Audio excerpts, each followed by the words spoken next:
Dahil lang sa isang art project sa school, sa paggawa ng puppet na gawa sa medyas, naging interesado ako sa pagiging ventriloquist. Mula sa simpleng pagkahilig, ngayon, isa na itong talentong ipinagpapasalamat ko na naibabahagi ko sa mga manonood para maka-inspire at muling mabuhay ang ventriloquism dito sa ating bansa. Panoorin niyo ko ang aming kwento dito sa Kwentong Kabarangay.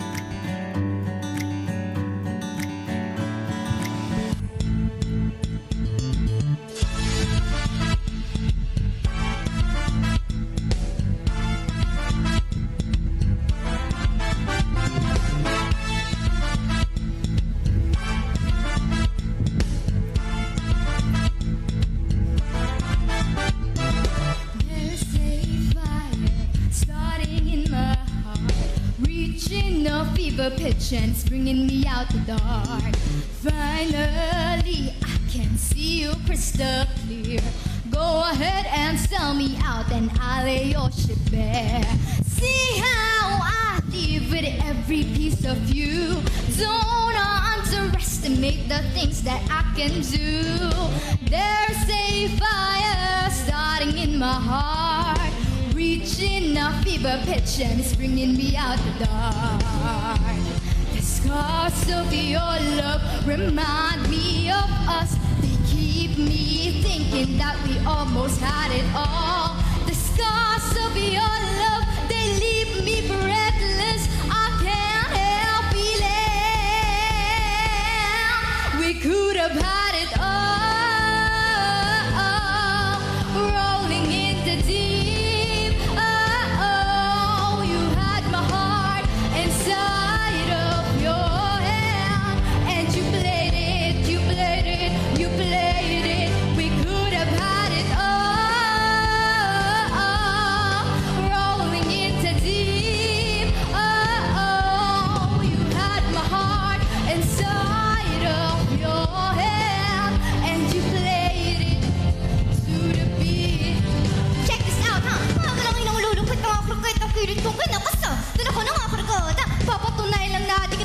Sa masta, hindi mo na matatagalan ang mababla itong simula. Yo, ha? Kung anong sakit akong ikirat, ginagawa kong katanggalingan ako ikaw ako lugod. Ngayon ay tindihan nga na ka. Malaking kakanguli na ako pang ginangga. Nagawa na nga talata. Sa mga binitawan ko na lirik ko, di mo na makakaya nito. Pinabato ko ng masita para di ka na makagalaw ko. Takataka na napakalupit. Kaya nakutukod na at pinakamarahas.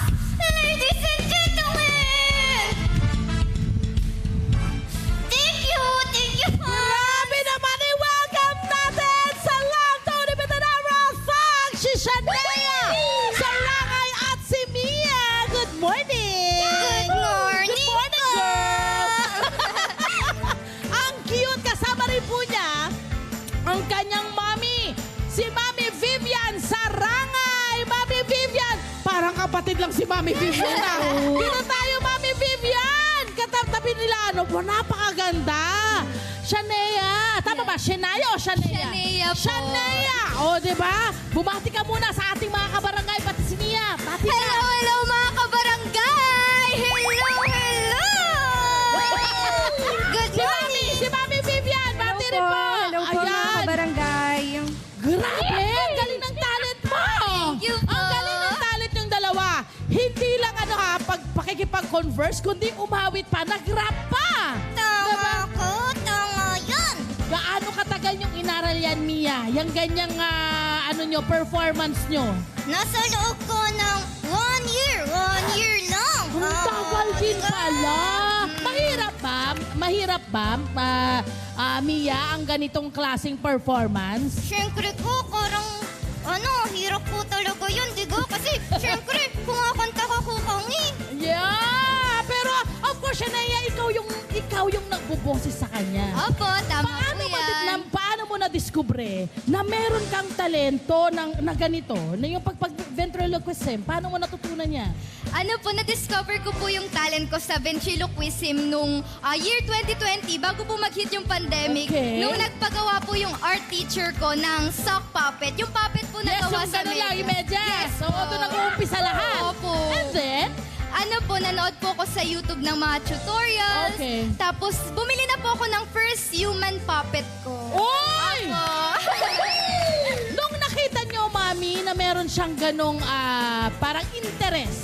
Sa interest kasi nag-uumpisa yan eh. Opo. And of course, kailangan ng support. Yes, Di ba? sinuportahan po agad namin. Naghanap po agad kami ng paggawaan ng human hand puppet. Nagpagawa po agad kami para po makapag-ensayo rin po siya sa talento niya.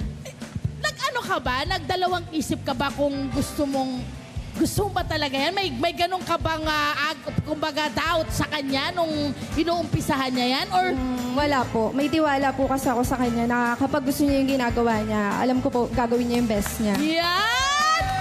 Anong pakiramdam siya na yan na ang magulang mo may suporta kang nakukuha dito sa ginagawa mo? Kasi hindi ito yung mga usual na talent or mga interest, diba, na gusto ng ating mga kabataan. Pero ikaw ito, anong pakiramdam na may ganyang support? Super thankful po ako sa parents ko kasi po lagi po nila akong sinusuportahan sa lahat ng ginagawa ko. At kahit kailan po, hindi po sila nag-doubt kung kaya ko po talaga na gawin yon. Instead ay sinuportahan po nila ako. Lalong-lalo na po yung binili po nila yung first human puppet ko. Tapos ngayon, promise ko po na ibabalik ko lahat ng suporta. Yun! Pero nakita naman natin, mahusay umawit si Shanea. Kaya feeling ko ganun kaganda ang kanyang boses para mag-iba-iba. Ilang talent ang meron ka? Ilang puppet ang meron ka? Meron po akong 3 puppets. Iba-ibang boses, iba-ibang Opo, karakter. iba-iba po. Okay, paano mo inaaral? Lalo na yung boses, paano mo iniiba-iba? Meron ka bang practice na ginagawa? Ilang oras yung nilalaan mo para sa pagpa-practice mo? Sa pagpa-practice po, tuwing weekends po talaga, ako usually nagpa-practice. Tapos kapag weekdays, twice a week po yun kapag Okay. weekdays. Tapos po yung sa voice naman po, hindi ko rin po talaga alam. Kasi po, parang nagagaling na lang sa vocal cords ko. Parang ganun po. Dahil gusto mo, nakikita mo siya pag nagsasalita siya, ngumingiti pati yung mata niya. Ibig sabihin, happy siya sa Super happy ginagawa po. mo. Super happy ko. Nag-voice lesson ka rin. Abo, nag-voice Bakit ka lessons. nag-voice lesson? Nag-voice lessons po ako nung mga 3 years old po ako. Oho. Para po mahasa yung boses ko. Kasi Oho. hindi po talaga ako makanta. Yung hindi po maganda yung boses ko. Parang Pero ang ganda kanta ng lang ako boses mo! Kanta lang po ako ng kanta. Tapos ayun po, nag-voice lessons po ako. Kasi po yung lola ko po, hindi po siya nakakakita. Oh! Para po marinig niya yung voice ko. Ganun. Wow! Yun ang naging nagtulak Opo. sa'yo na gawin yung mga ginagawa mo now. Mahusay, o di ba? Akala natin yung mga parang pagtulong lang sa ating pamilya or sa mga minamahal natin sa buhay. Yun pala, meron kang makikitang talent ka pala Opo, doon. totoo Ayan. po. Ito ang gusto kong malaman sa'yo. Ikaw daw ay pasok na sa commercial.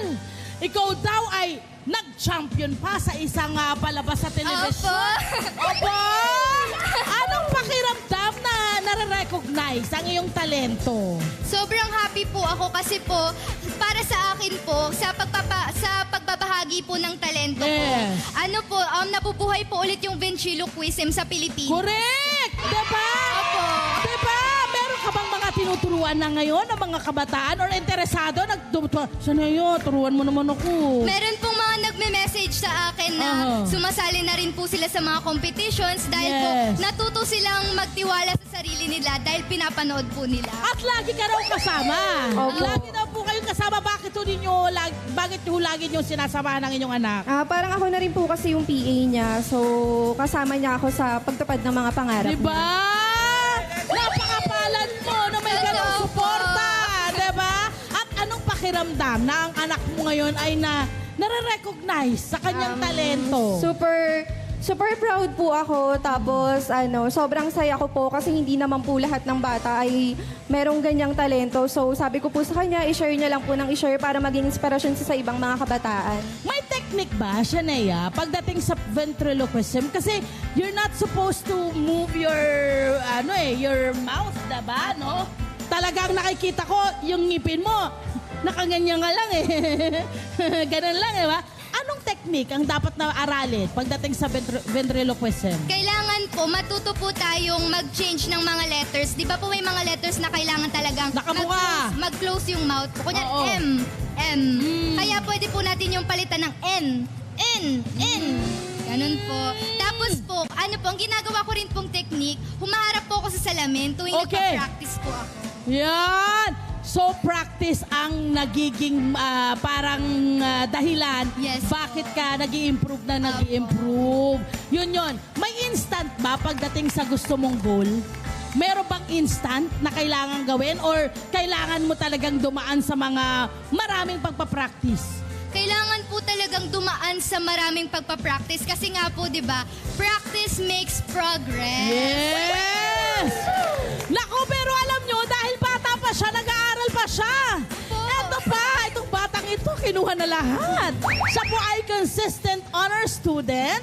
Abay, napakahusay. Thank you po. Kaya pala sumusuporta si Mudra. Kaya, diba?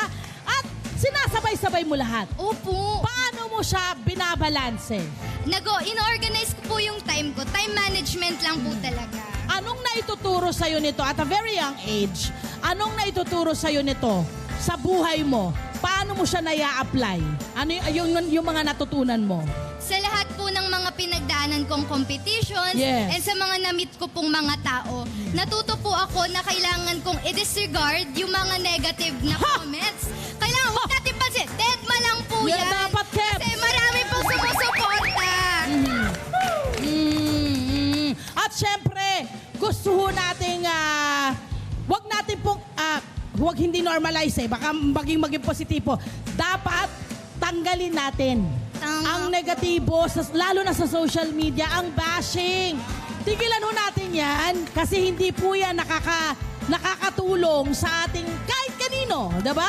Lalo na yung may mga pinagdaraanan, lalo na yung mga may dumaraan sa mental health problem. Totoo po. Tandaan nyo po na anything na masakit na sinasabi po ninyo, maaaring sa iba sasabihin nila kebs lang sila, pero yung totoo po nyon ay nakaka-apekto kayo sa kanilang emotional state at sa kanilang mental state. Tigilan ho natin, hindi ba mas magandang magpalago tayo ng mga kabutihan? Totoo po. At maayos, di ba?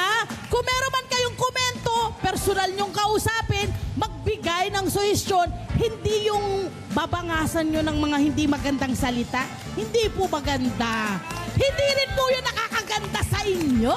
Ayun, hindi ba? Mansahe mo sa iyong mga kapwa kabataan na gustong maabot yung ginagawa mo ngayon habang sinasabay ang pag-aaral mo. Ang mensahe ko sa lahat ng kabataan ay lagi lang po tayong magtiwala sa ating sarili. Wow! Kailan, huwag po tayong susuko. Yun! Mami, message mo sa mga magulang na may kagaya ng kay Shanea na may mga interes sa ibang mga Suportahan bagay. lang po natin yung mga anak natin. Ayun! Maraming salamat! Shanea, Mia, and Mami Vivian. Hi! Sa mga profile, mga Kanet 25. This is Love and New Verbo. For more love, to the pet, and everything updates, just click the subscribe button and follow us on our Net25 social media pages at Net25 TV and Net25 Entertainment Facebook. See ya. I love ya.